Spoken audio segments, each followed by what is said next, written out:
பெரும்பான்மையோட தனிச்சு நின்று திமுக ஆட்சி அமைக்குமா? நான் கேட்கறதுக்கு பதில் சொல்லணும். கூட்டணி அப்புறம் எதுக்கு சேர்க்கிற? எதுக்கு சேர்க்கிற?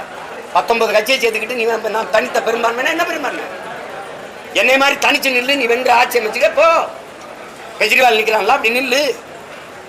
ஆட்சியில் பங்கு அதிகாரத்துக்கு ரெண்டும் ஒன்று தான். அப்படி இல்லை. நான் எங்கள் அண்ணனை அந்த கோட்பாட்டில் வாழ்த்துறேன்.